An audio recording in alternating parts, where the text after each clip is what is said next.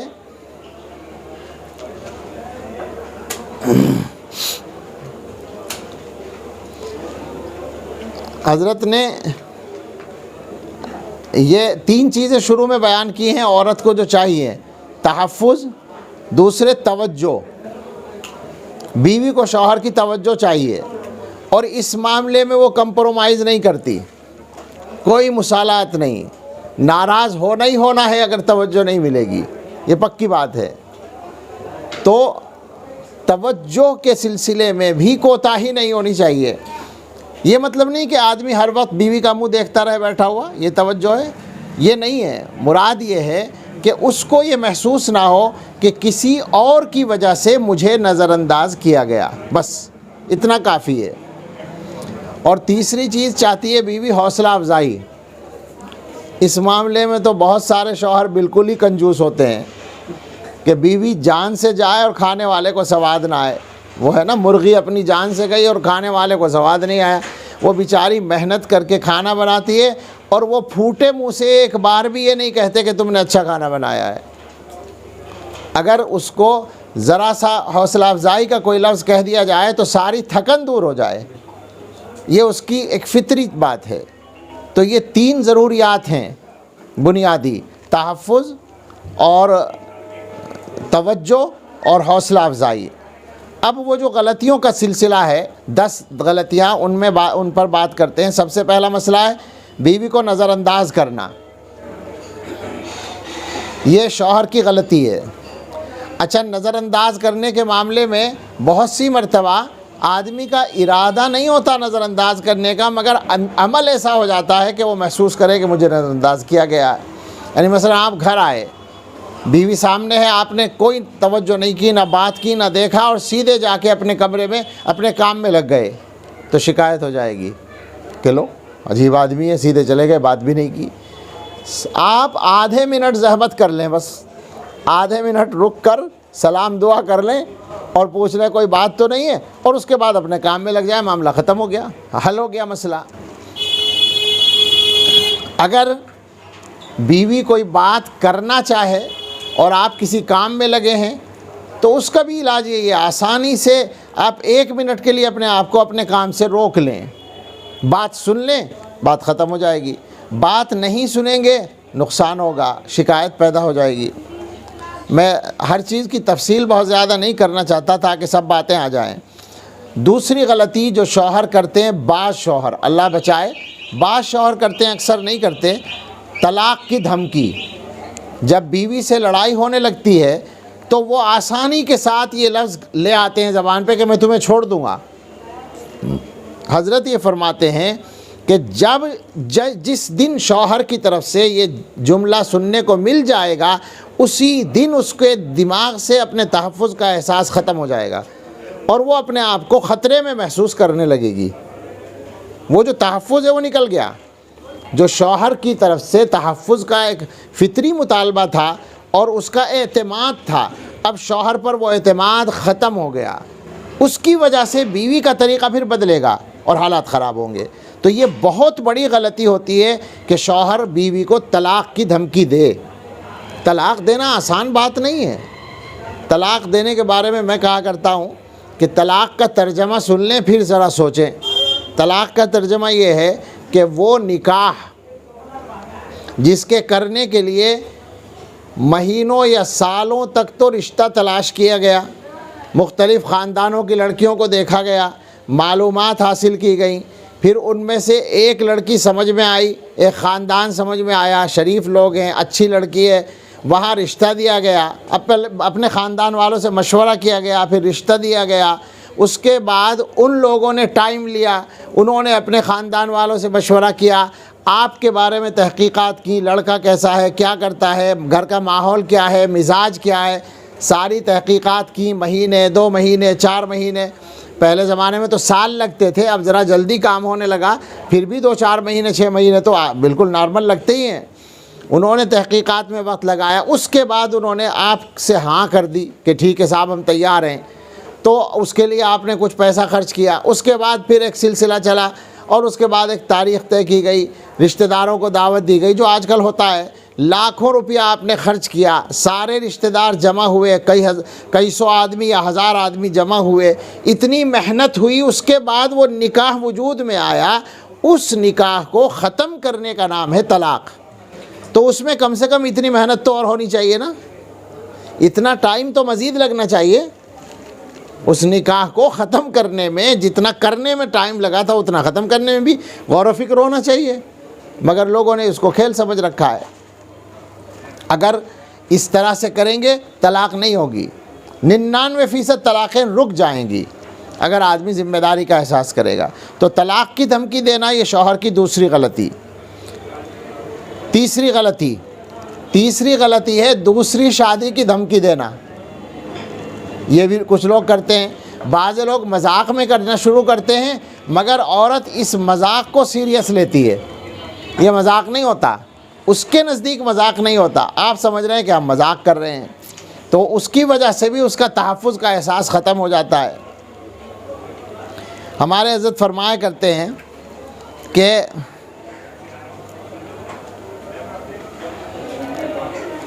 ایک مرتبہ کچھ سالکین بیٹھے تھے، صوفی صافی لوگ، ذکر کرنے والے، اور بات چل پڑی دوسری شادی کرنے کی۔ تو وہ بات کرنے لگے کہ بھائی دوسری شادی کرنا تو رسول اللہ صلی اللہ تعالیٰ علیہ وسلم کی سنت ہے، تو ہمیں بھی اس سنت پہ عمل کرنا چاہیے۔ اتفاق سے حضرت پہنچ گئے سنتے ہوئے، وہ حضرت ہی کے یہاں کہیں بیٹھے تھے ایک طرف، حضرت وہاں پہنچ گئے سنتے ہوئے۔ حضرت نے فرمایا کہ بڑی خوشی ہوئی مجھے کہ آپ حضرات کے مزاج میں سنت پہ چلنے کا جذبہ پیدا ہو رہا ہے، اور اسی کے تحت آپ یہ بات کر رہے ہیں کہ دوسرا نکاح کرنا حضور کی سنت ہے، تو مجھے خوشی ہے کہ آپ نے ایک سنت پہ عمل کرنے کا ارادہ کیا، لیکن اس میں مجھے تھوڑا سا اتنا اضافہ کرنا ہے کہ سنت پہ عمل سنت کے مطابق ہی ہونا چاہیے، یعنی سنت تو اسی کو کہا جائے گا نا جو حضور کا طریقہ ہے، تو حضور صلی اللہ تعالیٰ علیہ وسلم کے طریقے کے مطابق آپ شادی کریں، اور حضور نے جو عمل کیا وہ یہ تھا وہی آپ کریں کہ آپ ایسا کریں، پہلی شادی اپنے سے 15 سال بڑی 40 سالہ 2 شوہروں سے بیوہ ہونے والی کئی بچوں کی ماں سے شادی کریں پہلی، اور 25 سال اس کے ساتھ گزاریں، اور جب آپ کی بڑھاپے کی عمر آ جائے تو پھر دوسری شادی آپ کر لیں کنواری لڑکی سے، تو بالکل حضور کی سنت کے مطابق ہو جائے گا۔ حضرت فرماتے ہیں کہ سب کے دماغ سے کیڑا نکل گیا، سب کی سمجھ میں بات آ گئی کہ یہ ہماری غلطی تھی۔ ایک واقعہ حضرت نے اور لکھا ہے، وہ یہ کہ امریکہ کی بات ہے، حضرت کا جب وہاں قیام تھا تو حضرت کو عورتوں نے یہ میسج پہنچایا، مختلف عورتوں نے، کہ ہمیں شوہر توجہ نہیں دیتے، کیا کریں؟ تو حضرت نے شوہروں کو بلا کر ان کی کلاس لی، ان سے پوچھا کیا بات ہے؟ تو انہوں نے یہ کہا کہ اصل میں کیا کریں، یہاں کا ماحول اتنا آزاد ہے کہ جب بھی کہیں باہر نکلتے ہیں تو طرح طرح کی عورتیں بے پردہ کھلی ہوئی نظر آتی ہیں، گوری وہ جو ہوتی ہیں امریکن انگریز، تو ان کی طرف دھیان جاتا ہے، تو اس کی وجہ سے اپنی بیویوں کی طرف توجہ کم ہو جاتی ہے۔ تو حضرت نے ان کو یہ فرمایا کہ دیکھو علاج کرو، علاج یہ ہے کہ ذہن میں یہ بات بٹھا لو کہ ہمیں دوسری شادی نہیں کرنی ہے، بس اور کچھ نہیں کرنا، اور کوئی نصیحت نہیں کی۔ یہ فرمایا کہ ذہن سے نکال دو کہ دوسری شادی کرنی ہے، یہ نکال دو۔ فرماتے ہیں 1 ہفتہ ہی گزرا تھا، یہ لکھا ہے میرے سامنے، 1 ہفتہ ہی گزرا تھا، وہ لوگ آ کے کہنے لگے کہ حضرت عجیب بات ہے، جس دن سے دماغ سے نکالا ہے اس دن سے اپنی بیویاں اچھی لگنے لگی۔ بھائی جب یہ بات سمجھ میں آ گئی کہ یہ جو باہر نظر آ رہی ہیں یہ ہماری نہیں ہو سکتی، تو جو ہماری ہے بس اسی سے کام چلانا ہے، تو وہ تو پھر اچھی لگے گی، اور کیا ہوگا۔ دوسری شادی جو ہے اس کی دھمکی دینا یہ گھر کو خراب کرتا ہے۔ چوتھی غلطی جو شوہر کرتے ہیں وہ ہے بیوی کو بے عزت کرنا، اور بے عزت کرنے کا مطلب آپ کی ڈانٹ نہیں ہے، ڈانٹ تو بیوی سن لیتی ہے شوہر کی، مگر کسی کے سامنے نہیں ہونی چاہیے، کسی کے سامنے ہے تو بے عزتی ہے اس کا۔ یہ اس معاملے میں ہر عورت حساس ہوتی ہے، آپ چاہے اس کے میکے والوں کے سامنے ڈانٹیں، چاہے اپنے گھر والوں کے سامنے، بس اگر یہ غلطی آپ کر رہے ہیں تو اس کا مطلب یہ کہ اس کی آپ نے بے عزتی کر دی، اس کو وہ برداشت نہیں کرتی، یہ مزاج ہے اس کا، بھئی اس کی رعایت کر لو۔ اگر آپ کو غصہ ہی کرنے کو جی چاہ رہا ہے تو تنہائی میں کر لو، آسان ہے مسئلہ، تنہائی میں وہ بات نہیں پیدا ہوگی، لیکن کسی کے سامنے آپ اگر کہیں گے تو غصہ آئے گا۔ اگرچہ غصہ کرنا تنہائی میں بھی کوئی ثواب کا کام نہیں ہے، میں تو مجبوری کی بات کہہ رہا ہوں، ورنہ تو نرمی ہی کرنی ہے۔ تو بے عزتی کرنا یہ شوہر کی چوتھی غلطی۔ 5ویں غلطی ہے جو اکثر اچھے شوہر ضرور کرتے ہیں، اور وہ ہے وقت نہ دینا۔ یہ تو زیادہ ہی بڑھیا لوگ کرتے ہیں، بزی ہوتے ہیں، نیک لوگ ہوتے ہیں، امام صاحب ہوتے ہیں، حضرت جی ہوتے ہیں، پیر صاحب ہوتے ہیں، استاد صاحب ہوتے ہیں، خطیب صاحب ہوتے ہیں، سب بڑے اچھے لوگ ہیں، وقت نہیں ملتا ان کو تو بیوی کو وقت نہیں دیتے۔ یہ مستقل غلطی ہے، وقت دینا پڑے گا۔ حضرت فرمایا کرتے ہیں، دیکھو عنوان بھی حضرت کا ہی آیا، بعض نیکوکار مردوں کی غلطی۔ حضرت نے لکھا ہے کئی مرتبہ نیکوکاری کی وجہ سے اپنی بیوی کو وقت نہیں دے سکتے. اب میں مراقبے میں جا رہا ہوں، اب میں ذکر میں جا رہا ہوں، اب میں پیر صاحب کی محفل میں جا رہا ہوں، اب میں استاد سے پڑھنے جا رہا ہوں، مدرسے میں جا رہا ہوں یا گشت کرنے جا رہا ہوں. یہ سب دین کے کام والے لوگ ہیں، یہ ہیں سب جو بیویوں کو وقت نہیں دے پاتے. نقصان ہے، یہ غلط بات ہے. یہاں حضرت نے وہ حدیث نقل کی ہے کہ حضرت عمر رضی اللہ تعالیٰ عنہ کے زمانے میں ایک عورت ان کے پاس آئی اور اس نے آ کر شوہر کی تعریفیں شروع کر دیں کہ میرا شوہر بڑا نیک ہے، بہت اچھا ہے، دن بھر روزہ رکھتا ہے، ساری رات عبادت کرتا ہے، قرآن پڑھنے میں وقت گزار دیتا ہے. یہ تعریفیں کر کے وہ خاموش ہو گئی. حضرت عمر رضی اللہ تعالیٰ عنہ پوچھنے لگے بھئی مجھ سے کیا کہنے آئی ہو؟ تو پھر اس نے دوبارہ وہی باتیں کہیں کہ میرا شوہر بڑا نیک آدمی ہے، دن بھر روزہ رکھتا ہے، رات بھر عبادت کرتا ہے، تلاوت کرتا ہے، بہت نیک ہے.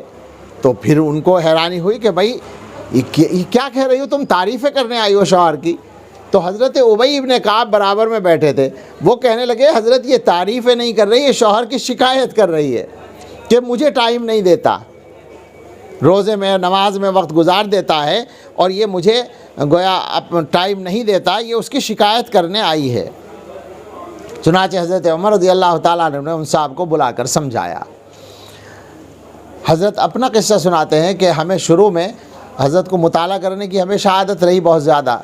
تو حضرت فرماتے ہیں کہ ہمارا یہ تھا کہ آپ مطالعہ کر رہے ہیں بیٹھے ہوئے اپنی لائبریری میں، اہلیہ آئیں، انہوں نے کوئی بات کی، ہم نے سنا، ہوں ہاں کی اور اپنے مطالعے میں لگ گئے.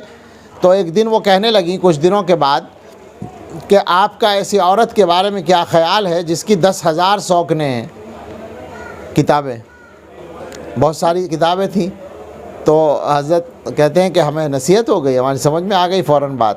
اب ہم نے طے کر لیا کہ اگر وہ آئیں تو کتاب بند کر دیں. اب کتاب بند کرنے کے بعد لمبی بات نہیں ہوگی، وہ 2-4 منٹ بات کریں گی، اٹھ کے چلی جائیں گی، اس لیے کہ مقصد تو حاصل ہو گیا، توجہ مل گئی، بات ختم ہو گئی، وہ چلی گئی، اب آپ اپنا کام شروع کر دیں. تو ٹائم دینا یہ ایک فطری ضرورت ہے. نمبر 6 حضرت فرما رہے ہیں کہ چھٹی بات یہ ہے کہ بہت سے شوہر بیویوں کے لیے پابندی اور اپنے لیے آزادی کے قائل ہوتے ہیں. بیوی تو کسی غیر مرد کی طرف آنکھ اٹھا کر دیکھ لے تو اس کے کردار پہ شک ہو جائے گا، اور خود عورتوں سے ملتے پھر رہے ہیں، باتیں کر رہے ہیں، بے پردہ عورتوں کو دیکھتے پھر رہے ہیں، بد نظری کر رہے ہیں، آپ کے اوپر کوئی فرق نہیں پڑتا. عجیب و غریب بات ہے. بھئی جب بیوی کے لیے پابندی ہے تو شوہر کے لیے بھی تو پابندی ہے شریعت کی. شریعت کے مطابق خود بھی زندگی گزارو اور بیوی کو بھی گزرواؤ. نمبر 7ویں غلطی شوہروں کی ہے نکتہ چینی کی عادت. ہر بات میں نکتہ چینی کرنا یہ غلط ہے.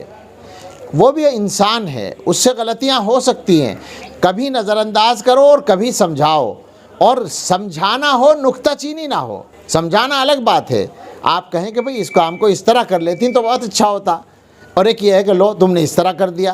یہ باز پرس کا جو انداز ہے یہ زیادہ برداشت نہیں ہوتا، ایک آدھ مرتبہ چل جاتا ہے، لیکن مسلسل نکتہ چینی کی جن کی عادت ہوتی ہے وہ یہ سمجھتے ہیں بے وقوف کہ ہم تو صحیح بات کہہ رہے ہیں، حالانکہ ان کی بات میں 2 غلطیاں ہیں.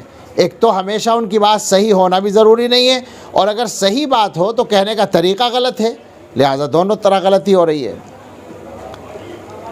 8ویں غلطی حضرت لکھ رہے ہیں تیسرے آدمی کی خاطر بیوی سے جھگڑا.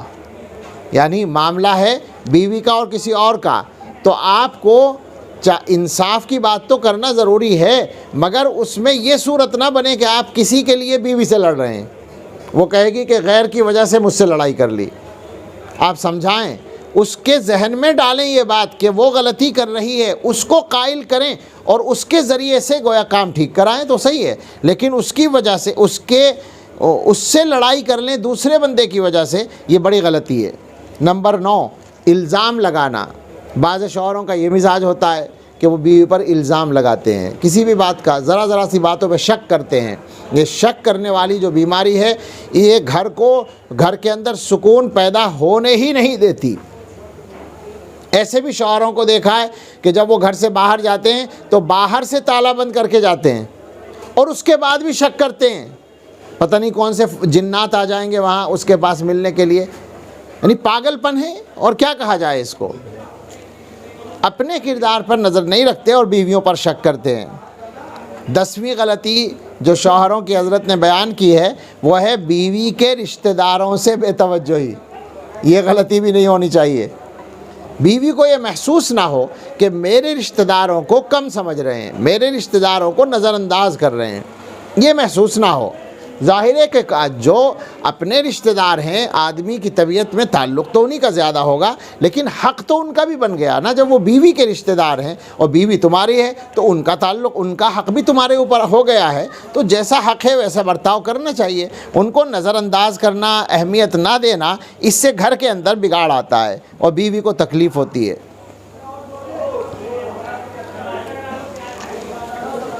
اب 10 چیزیں حضرت نے لکھی ہیں، ان کی تو صرف فہرست سنا دوں مردوں ہی کے لیے کیا کرنا چاہیے. یہ تو 10 غلطیاں تھیں اور اب 10 کرنے کے کام ہیں. نمبر 1، ہمیشہ مسکراتے ہوئے گھر میں آئیں، یعنی باہر کا غم اندر لے کر نہ آئیں.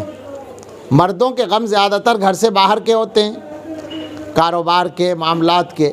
تو وہ ٹھیک ہے، وہ کاروبار کا غم ہے، بوجھ ہے، کوئی پریشانی ہے. داخل ہوتے وقت وہ چہرے پر لکھا ہوا نہ ہو، اس کو اتار دیں. گھر میں بیٹھنے کے بعد جب بیوی سے بات چیت ہو جائے پھر بتائیں، کوئی حرج نہیں ہے. بیوی بھی آپ کا غم بانٹے گی، لیکن داخل ہوتے ہوئے آپ اس کے دماغ پر بوجھ ڈالیں، یہ غلط ہے. مسکراتے ہوئے آئیں. دوسرے، بیوی کے اچھے کاموں کی تعریف کریں. تیسرے، میں جلدی پڑھ رہا ہوں تاکہ یہ پورا ہو جائے. بیوی کے کاموں میں دلچسپی لیں. ہم لوگوں کا جو معاملہ ہے وہ تقریباً سب کا یہی ہے کہ جو عورتوں کے کام ہیں، ہم تو حضرت جی ہیں، ہم تو بڑے صاحب ہیں، فلاں صاحب ہیں، ہمیں کوئی مطلب ہی نہیں ہے. ارے بھائی وہ کوئی کام کر رہی ہے، آپ اس میں تھوڑی سی مدد کر دیں، دلچسپی لیں، پوچھ لیں کچھ چاہیے، کچھ منگانا ہے کیا. جو بھی کام ہے، ہم لوگوں کا حال تو یہ ہے عام طور پر کہ گھر میں مہمان بھی ہوں گے، گھر والے کہیں گے آپ جا رہے ہیں ذرا فلاں سامان بھیج دیں. 2 گھنٹے بعد آئیں گے اور کہیں گے میں تو بھول گیا، اور مہمان تیار ہیں. اب وہ کہاں سے کرے گی انتظام؟ تو دلچسپی لیں بیوی کے کاموں میں، یہ بہت اہم بات ہے. نمبر 4، کبھی کبھی بیوی کو ہدیہ دیا کریں، تحفہ دیا کریں. یہ بھی خاص بات ہے. اور حضرت نے یہ بات بھی لکھی ہے کہ بیوی کو مہنگا تحفہ نہیں چاہیے بس. کیوں؟ تحفے کا جو مقصد ہے وہ محبت کا اظہار ہے. محبت ظاہر کرنے کے لیے قیمتی ہونا کچھ ضروری نہیں، توجہ ہو، بس محسوس ہو جائے کہ بھئی میرا خیال رکھا. سفر میں گئے تو کچھ لے کر آئے، موقع ملا تو کچھ لے کر آئے. بہت زیادہ مہنگا آپ دیں گے تو وہ تو ویسے ہی بیچاری عورتوں کا مزاج ہوتا ہے کہ وہ مہنگی چیز کو پسند نہیں کرتی زیادہ. وہ کہتی ہے اتنا مہنگا لینے کی کیا ضرورت تھی. لیکن آپ کا دینا ان کو خوش کرتا ہے، تحفہ دینا. نمبر 5، بیوی سے محبت کا اظہار کریں. یہ حضرت بار بار فرماتے ہیں کہ محبت اظہار چاہتی ہے، تو آپ کی طرف سے یہ ظاہر ہونا چاہیے کہ آپ کو بیوی سے محبت ہے. نمبر 6، دل لگی اور دل جوئی کی باتیں کیا کریں، یعنی ان سے باتیں بھی کرنی ہیں، یہ بھی دینداری کا تقاضا ہے. نمبر 7، تحمل مزاجی، برداشت اختیار کریں، یعنی غلطیوں کو نظر انداز کرنے کی عادت ڈالیں. نمبر 8، گھر میں شریعت کی پابندی کرائیں. ہم لوگ کیا کرتے ہیں؟ جو کرنے کے کام ہیں وہ کرتے نہیں ہیں، جو نہ کرنے کے کام ہیں وہ کرتے ہیں.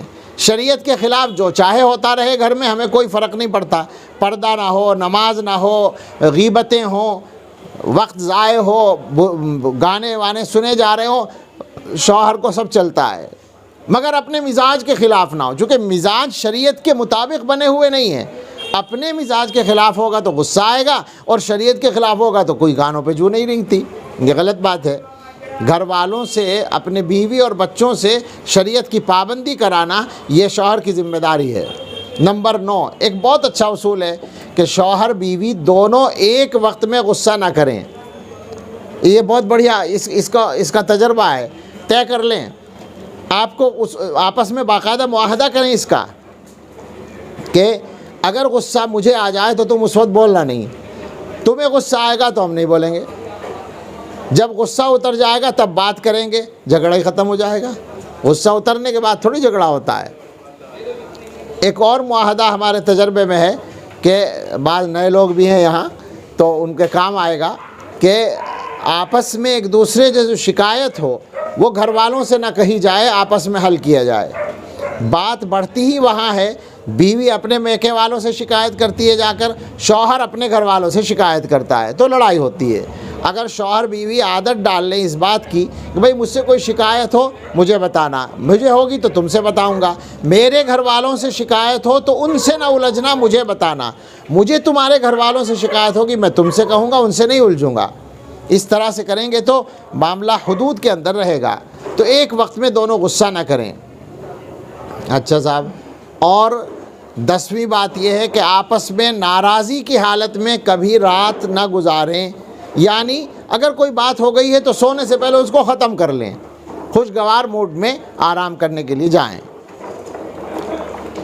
یہ 10 چیزیں تھیں جو شوہروں سے متعلق تھیں۔ اب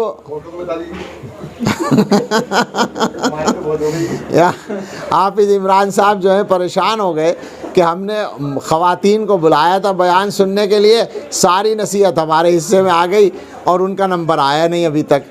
آ رہا ہے ان کا نمبر، بالکل آ رہا ہے، ظاہر ہے کہ بات تو دونوں کی کرنی ہے نا۔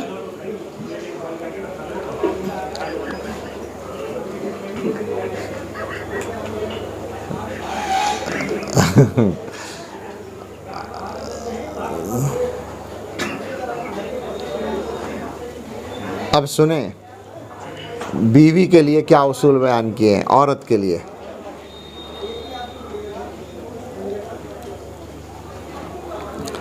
حضرت فرماتے ہیں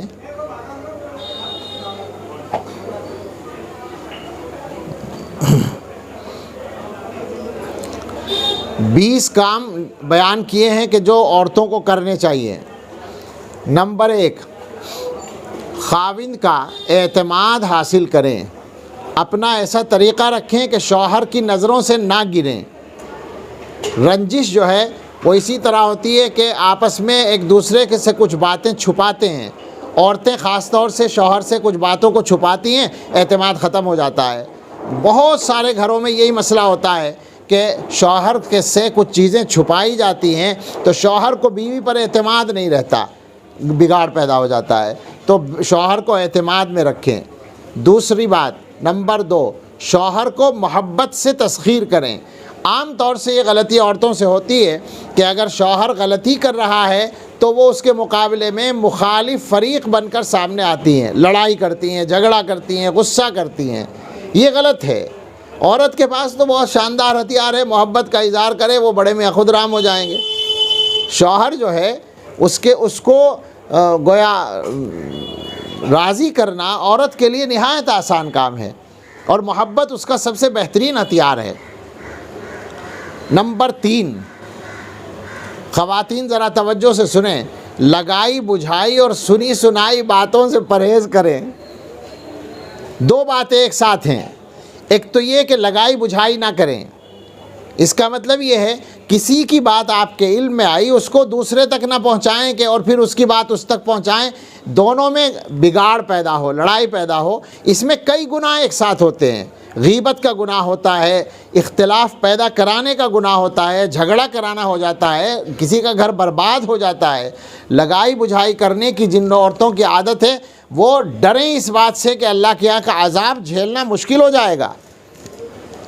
اسی طرح سے سنی سنائی باتوں سے کا یقین کرنے سے پرہیز کریں، یعنی عام طور سے عورتوں کی عادت ہوتی ہے جو سن لیا اس پہ یقین ہو جاتا ہے۔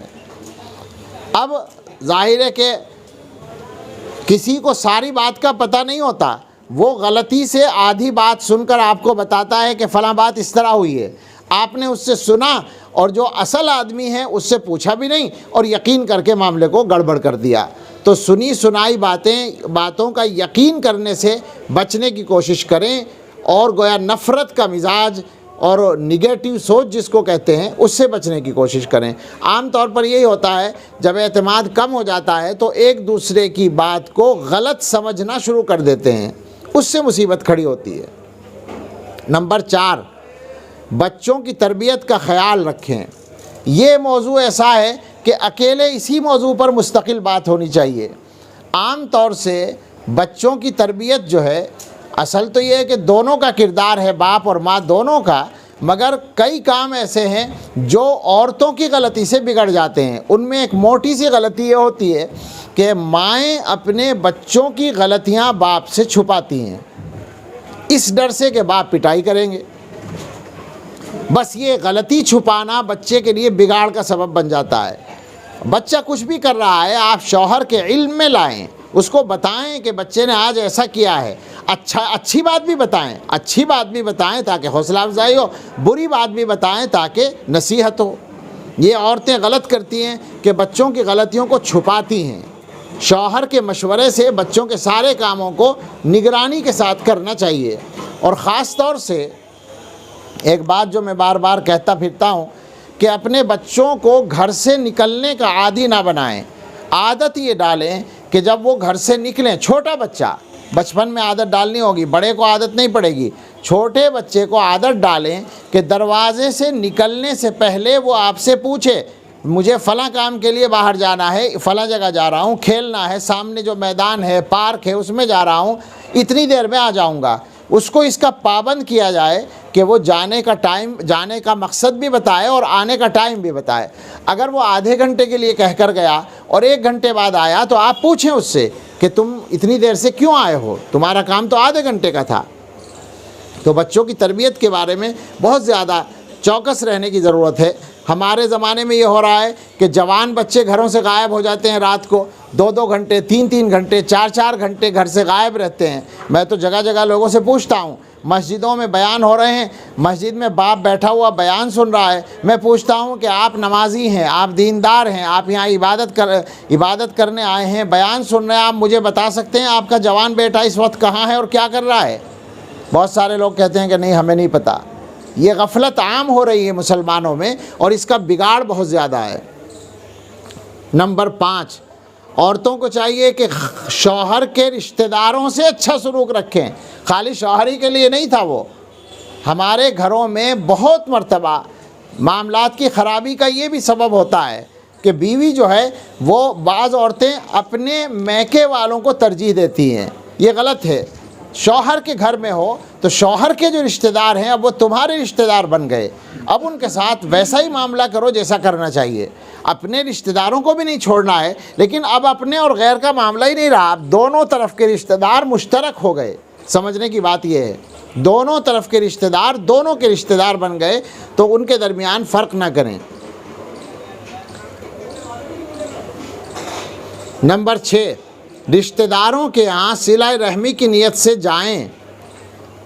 یہ عجیب بات کہی ہے حضرت نے، یہ جو عورتوں کا آنا جانا ہوتا ہے رشتہ داروں کے یہاں، عام طور سے نیت اس میں اچھی نہیں ہوتی۔ مثلا شادی میں جانا ہے تو اس لیے جانا ہے کہ بھئی انہوں نے دعوت دی ہے، اگر نہیں جائیں گے تو برا مانیں گے۔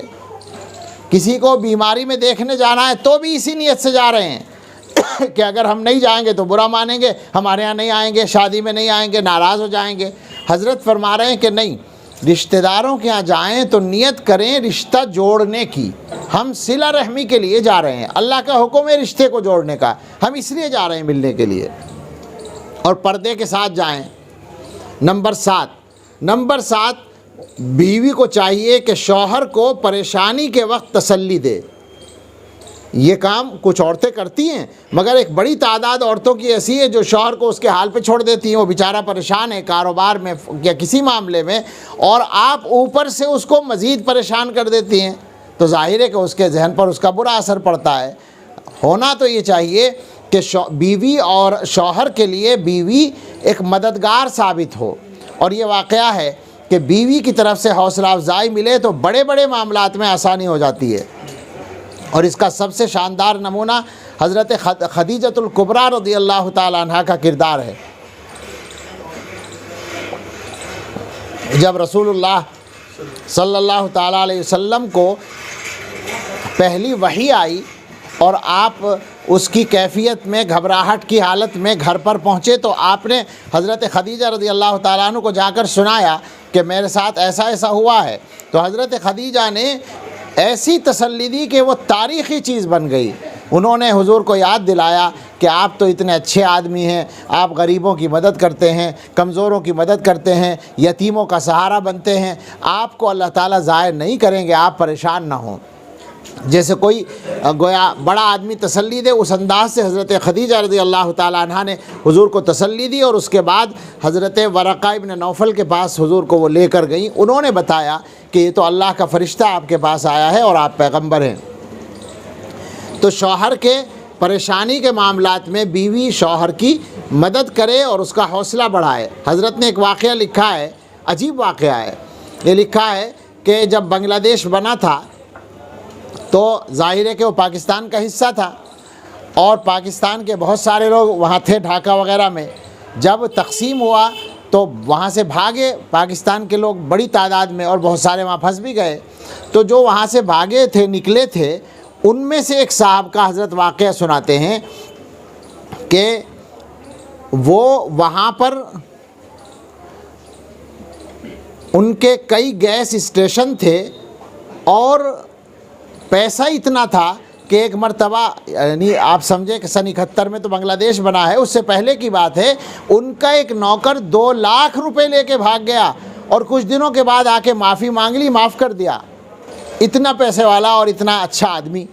لیکن جب وہاں سے بھاگنے کا ان کی نوبت آئی، کراچی وہ اترے اس حال میں کہ وہ اور ان کی بیوی اور بدن پر جو کپڑے تھے اس کے علاوہ کچھ ان کے پاس نہیں تھا۔ کراچی میں وہ آ کے بالکل خالی ہاتھ اتر گئے۔ وہاں ایک بھائی رہتے تھے، ان کے گھر چلے گئے۔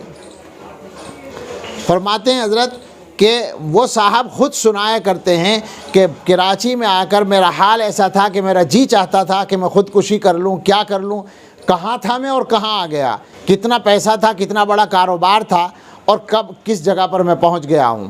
لیکن بیوی نے سہارا دیا، بیوی نے ایک عجیب کام کیا، ان کا حوصلہ بڑھانا شروع کیا، اور اس کے لیے بھی سلیقہ یہ اختیار کیا کہ جب سب لوگ کھانا کھانے بیٹھتے تھے بھائی کے گھر میں، تو ان کی بیوی کہتی تھی کہ بھائی بات یہ ہے کہ میں تو بہت گھبرا گئی تھی ان حالات سے، مگر یہ جو تمہارے بھائی ہیں ان کو بڑی ہمت اللہ نے دی ہے، اور یہ بہت حوصلے سے ان حالات کا مقابلہ کر رہے ہیں۔ سب کے سامنے ان کی عزت بڑھانے کے لیے اس طرح کی باتیں کرتی تھیں۔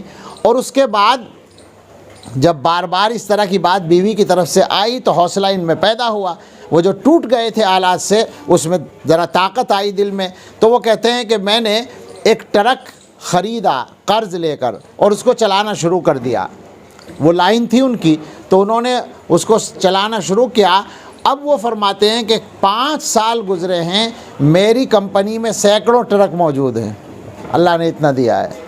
تو بیوی کی حوصلہ افزائی سے بھی آدمی کا حال بدل جاتا ہے۔ نمبر 8، شوہر کو صدقہ خیرات کی ترغیب دیتی رہیں۔ یہ کام تو عام طور سے عورتیں نہیں کرتی، وہ تو اپنے خرچوں کے لیے پیسے مانگتی ہیں، لیکن شوہر کو اچھے کاموں کے لیے، غریبوں کی مدد کے لیے ترغیب دینا، یہ بہت بڑا عمل ہے اور اس کے بڑے فائدے ہیں۔ نمبر 9، کھانے کو ذکر و فکر کے ساتھ پکائیں۔ سبحان اللہ۔ حضرت فرماتے ہیں کہ جب کھانا پکائیں تو اللہ کو یاد کرتی رہیں، اس میں کھانے میں برکت آئے گی، نور آئے گا۔ نمبر 10، کام کو وقت پر سمیٹنے کی عادت ڈالیں۔ یہ نوجوان لڑکیوں میں زیادہ ہوتا ہے، نئی شادی شدہ عورتوں لڑکیوں میں کہ کام سمیٹنے کا مزاج نہیں ہوتا، بڑی عمر والوں کو تو عادت ہو جاتی ہے، لیکن اس کی وجہ سے گھر میں حالات خراب ہوتے ہیں۔ اگر کام وقت پر کرنے کی عادت ہوگی تو اس کی وجہ سے شوہر بھی خوش رہے گا اور سسرال کا ماحول بھی اچھا رہے گا۔ نمبر 11، گھر کو صاف ستھرا رکھیں۔ یہ بھی حضرت نے باقاعدہ ایک ہدایت دی ہے کہ گھر کو صاف رکھنے کی عادت ڈالیں۔ نمبر 12، صاف رکھنے کی عادت تو عام طور سے عورتوں کو ہوتی ہے، اس پر زیادہ ہمیں محنت کرنے کی ضرورت نہیں۔ نمبر 12، یہ بہت شاندار بات ہے، فون پر مختصر بات کرنے کی عادت ڈالیں۔ یہاں پانی مرتا ہے۔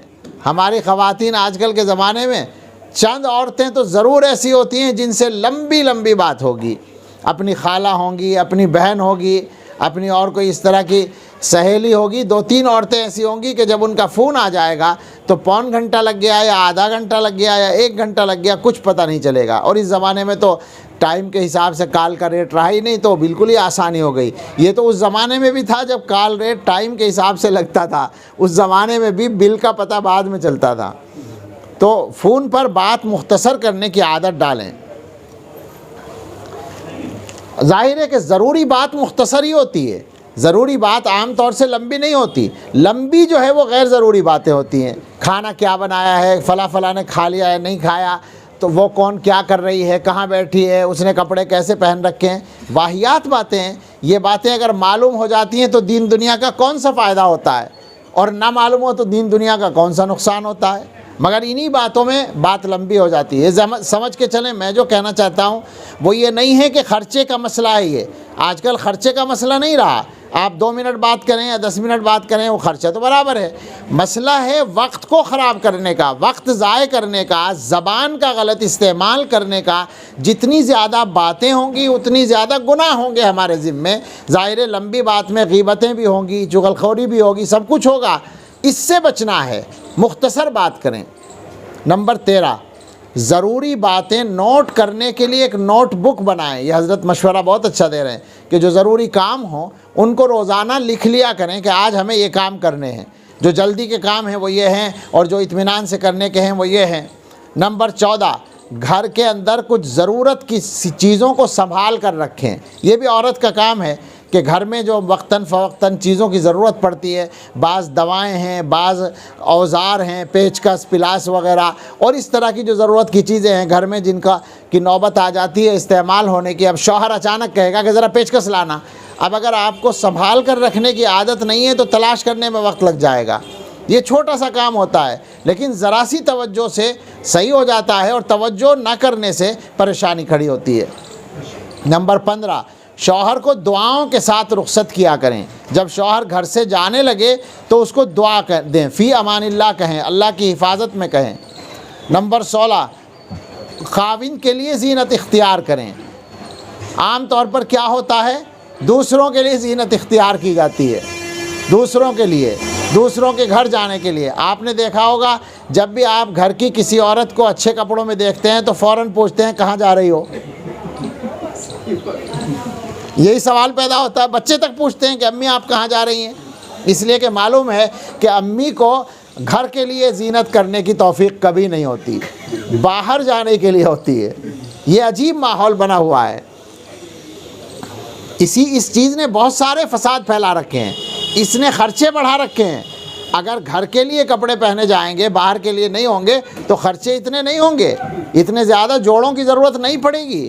یہ بہت بڑی غلطی ہو رہی ہے، اس کو اچھی طرح سمجھیں، کوئی مذاق نہیں ہے بلکہ بہت سنجیدہ بات ہے یہ، کہ زینت اصل شوہر کے لیے اختیار کرنی ہے، دنیا کے لیے تھوڑی کرنی ہے۔ نمبر 17، خاوند کے جو ضروری کام ہیں ان کا پورا کرنے میں دیر نہ کریں، خاوند کی ضرورت پوری کریں۔ نمبر 18، گھر کے اندر ایک جگہ مصلی کے لیے خاص کر دیں، یعنی نماز کی جگہ بنا کر رکھیں تاکہ نماز پڑھنا آسان ہو۔ گھر میں کوئی بھی آدمی نماز پڑھنا چاہے، شوہر یا بچے، شوہر کو اور بچوں کو مسجد میں پڑھنی ہے لیکن نفلیں بھی پڑھنی ہیں، سنتیں پڑھنا چاہیں گھر میں، یا جماعت چھوٹ جائے اتفاق سے تو آسانی سے ان کو نماز پڑھنے کی جگہ مہیا ہو۔ نمبر 19، اپنے دل کا غم صرف اللہ کے سامنے بیان کریں۔ بہت شاندار بات ہے، ہم لوگوں کا مزاج بنا ہوا ہے انسانوں کے سامنے اپنی باتیں کہنے کا۔ شوہر سے کہنا تو ٹھیک ہے، مگر عورتیں کیا کرتی ہیں، عورتوں سے کہتی ہیں، اور وہ عورتیں جلتی میں تیل ڈالتی ہیں، حل تھوڑی کرتی ہیں وہ مسئلے کا۔ آپ کوئی پریشانی کسی عورت کو بتاتی ہیں تو عورت تو ماشاءاللہ سننے کے بعد آپ سے زیادہ بولنا شروع کر دے گی، اگلی عورت آپ سے زیادہ ہمدردی کا اظہار کرنا شروع کرے گی، آپ کی پریشانی کو گھٹانے کے بجائے بڑھائے گی۔ وقت ہو تو میں ایسی چیز، اس کی مثالیں دے کر سمجھانا چاہتا ہوں کہ کس طرح سے لوگ، یعنی ایک پریشانی کوئی بھی کسی نے بتائی کسی کو، اگلی عورت اس کو اچھا ایسا ہوا، یہ تو بڑی خراب بات ہے، فوراً پریشانی بڑھ گئی۔ اگر آدمی یوں کہے کہ نہیں ایسا ہو جاتا ہے، زیادہ گھبراؤ مت، ٹھیک ہو جائے گا، تو پریشانی گھٹ جائے گی۔ مگر اکثر عورتوں کا مزاج ہے کہ وہ دوسرے کی پریشانی کو بڑھانے کا کام کرتی ہیں۔ تو آسانی اس میں ہے کہ دوسروں کے سامنے اپنی باتیں نہ کرو، کوئی پریشانی اللہ سے کہو یا شوہر سے کہو دنیا میں۔ اور نمبر 20 پہ حضرت نے فرمایا، اللہ کی نافرمانی میں مخلوق کی اطاعت نہ کی جائے۔ شوہر اگر کسی گناہ کے کام کو کہہ رہا ہے، بعض شوہر بیوقوف ایسے ہوتے ہیں جو بے پردگی کے لیے کہتے ہیں بیوی کو کہ صاحب پردہ نہیں کرنا ہے، تو اب ایسے شوہر کا کیا کرے آدمی، اس کی اطاعت نہیں کرنی ہے، اس کو سمجھانا ہے کہ دیکھو بھائی میں اللہ کی نافرمانی تمہاری فرما برداری کے لیے نہیں کر سکتی، یہ غلط بات ہے، اس سے مجھے بچنا ہے۔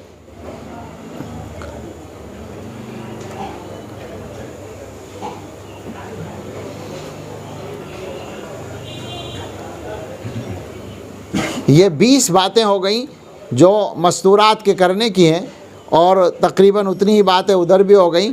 انصاف پورا ہو گیا، معاملہ برابر ہو گیا۔ ہم سب یہ ارادہ کریں کہ انشاءاللہ اپنے گھر کی زندگی کو اچھا بنانے کے لیے جو باتیں سامنے آئی ہیں ان کو سوچ سمجھ کر ان پر عمل کرنے کی کوشش کریں گے۔ آپ اندازہ یقین کریں، یہ ساری چیزیں قرآن و حدیث سے نکالی ہوئی ہیں۔ شریعت کے مطابق، سنت کے مطابق عمل کرنے سے زندگی آسان ہو جاتی ہے۔ حضرت ایک واقعہ سنایا کرتے ہیں، وہ سنا کر پھر دعا کریں۔ حضرت فرماتے ہیں کہ ان کے مریدین میں ایک شوہر بیوی تھے جن کی شادی 3-4 سال پہلے ہوئی تھی، تعلیم یافتہ اور خوشحال تھے۔ ایک دن وہ دونوں آئے اور انہوں نے آ کر یہ کہا کہ حضرت ہم آپس میں جس انداز سے آج کل زندگی گزار رہے ہیں، ہم اس نتیجے پر پہنچے ہیں کہ ہمیں اب الگ ہو جانا چاہیے، ہم ساتھ نہیں رہ سکتے۔ تو ہم نے یہ فیصلہ کیا ہے کہ ہم 6 مہینے کے بعد الگ ہو جائیں گے، یعنی طلاق لے لیں گے۔ اور آپ کو اس لیے بتا رہے ہیں کہ آپ ہمارے شیخ ہیں، ہو سکتا ہے ہم سے کوئی غلطی ہو جائے تو آپ کو بتا دیں۔ ابھی ماں باپ کو بھی نہیں بتایا۔ آپ یہیں رک کر غور کر لیں کہ سمجھدار آدمی کیا کرتا ہے۔ ہمارے ہاں تو رواج یہ ہے کہ یہ فیصلہ کرنے کے بعد پچھتانے پر غور کرتا ہے، فیصلہ کرنے پر غور نہیں کرتا۔ لیکن انہوں نے کیا کیا کہ 6 مہینے بعد کا ارادہ کیا علیحدہ ہونے کا، کہ ہم اتنی اطمینان سے اپنے معاملات کو ٹھیک کر لیں گے علیحدہ ہونے کے لیے، اور 6 مہینے بعد الگ ہو جائیں گے۔ تو حضرت نے دونوں سے الگ الگ بات کر کے حالات کو سمجھا۔ حالات کیا تھے؟ وہی کاروباری مسئلہ تھا، شوہر پریشان تھا، وہ گھر میں آتا تھا تو موڈ خراب ہوتا تھا، اس کو دیکھ کے بیوی کا موڈ خراب ہوتا تھا، لڑائی ہو جاتی تھی، یہ چل رہا تھا۔ تو حضرت نے ان سے فرمایا کہ 6 مہینے کے بعد آپ کیا فیصلہ کریں گے یہ تو آپ جانے، میں اس میں دخل نہیں دیتا، البتہ ایک سنت عمل ہے دونوں کے لیے، وہ میں بتاتا ہوں، اس کو کر لیں اور پھر آپ کی مرضی۔ انہوں نے کہا کیا؟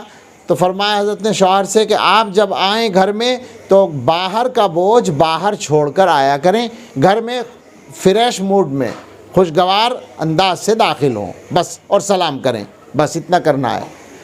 اور بیوی سے کہا کہ جب شوہر آئیں تو آپ ان سے فوراً اپنی بات اور اپنے کام نہ بتانا شروع کریں، سلام دعا کر کے، خیریت پوچھ کے، پانی چائے کوئی ضرورت ہے وہ معلوم کر کے، تھوڑی دیر 5-10 منٹ گزر جائیں، اس کے بعد اپنے گھر کی باتیں کریں۔ تو دونوں کہنے لگے کہ یہ تو ایسا کوئی مشکل مسئلہ نہیں ہے، ہم اس پہ عمل کر لیں گے انشاءاللہ۔ فرماتے ہیں حضرت کہ 1 ہفتے کے بعد دونوں واپس آئے، انہوں نے کہا کہ ہم نے اپنا فیصلہ بدل دیا، اب ہم ساتھ رہیں گے۔ تو یہ چھوٹی چھوٹی باتیں ہوتی ہیں جو بڑھ جاتی ہیں گھروں کے اندر۔ حضرت ہی نے سنایا ہے کہ ایک گھر میں طلاق ہوئی صرف اس لیے کہ شوہر کو عادت تھی باورچی خانے میں جو برتن دھونے کی سنک تھی اس پر آ کر ٹوتھ برش کرتا تھا، بیوی کہتی تھی یہ برتن دھونے کی جگہ ہے، یہ برش کرنے کی جگہ نہیں ہے، یہ گندگی کی بات ہے، اور اسے عادت تھی، وہ شاید قریب پڑتا تھا اس کو کمرے سے تو وہ وہیں آ کے برش کرنے لگتا تھا۔ اس پر ایک دن بات اتنی بڑی کہ طلاق ہو گئی۔ حماقت کی بات ہے۔ تو ہم لوگ اپنی زندگی کو بہتر بنانے کے لیے اپنے حصے کا کام کرنے کی فکر کریں اور پھر اللہ تعالیٰ سے مانگیں مدد، تو انشاءاللہ زندگی خوشگوار ہوگی، آسان ہوگی۔ اللہ تعالیٰ ہم سب کو شریعت و سنت کے مطابق زندگی گزارنے کی توفیق عطا فرمائے۔ آمین وآخر دعوانا ان الحمدللہ رب العالمین۔ اچھا، بتا رہے ہیں کہ کچھ خواتین بیعت ہونا چاہتی ہیں، تو میں کلمات پڑھواتا ہوں، آپ توبہ اور بیعت کی نیت سے کلمات پڑھ لیں۔ جن کا بھی بیعت کا ارادہ ہو وہ بیعت کی نیت کریں اور توبہ کی نیت سے سبھی پڑھ لیں۔ شروع کرتے ہیں۔ بسم اللہ الرحمن الرحیم۔ لا الہ الا اللہ محمد الرسول اللہ صلی اللہ علیہ وسلم۔ آمنت باللہ وملائکتہ وکتبہ ورسلہ والیوم الآخر والقدر خیرہ وشرہ من اللہ تعالی والبعث بعد الموت۔ آمنت باللہ کما ہوا باسمائہ وصفاتہ وقبلت جمیع احکامہ۔ اقرار باللسان و تصدیق بالقلب اشہد ان لا الہ الا اللہ و اشہد ان محمدا عبدہ و رسولہ استغفر اللہ ربی من کل ذنب و اتوب الیہ۔ یہ کلمات جن لوگوں نے توبہ کی نیت بیعت کی نیت سے پڑھے ہیں وہ بیعت ہو گئی ہیں، چند معمولات ہیں ان کو شروع کر دیں، انشاءاللہ زندگی میں اس کے اثرات آنے شروع ہو جائیں گے اور سکون بھی حاصل ہوگا، نورانیت بھی آئے گی۔ 5 کام ہیں۔ استغفار کی تسبیح صبح شام پڑھا کریں، استغفر اللہ ربی من کل ذنب و اتوب الیہ 100 مرتبہ صبح 100 مرتبہ شام۔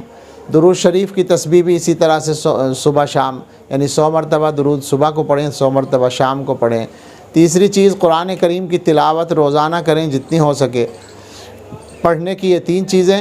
چوتھا کام یہ ہے کہ ہر وقت اللہ کو یاد رکھنے کی عادت ڈالیں، اپنے سب کام کرتے رہیں، ہاتھوں سے کام ہو اور دل میں اللہ کی یاد ہو، ذہن میں ہو بس کہ اللہ مجھے دیکھ رہا ہے۔ اور 5واں کام ہے کہ تھوڑی دیر بیٹھ کر کسی بھی نماز کے بعد یا ہر نماز کے بعد 10 منٹ کے لیے بیٹھ جایا کریں، یا جب فرصت ہو اس وقت بیٹھ جائیں، باوضو قبلہ رخ، اور آنکھ بند کر کے سوچیں کہ میرے دل میں اللہ کی رحمت آ رہی ہے اور میرا دل اللہ اللہ کہہ رہا ہے۔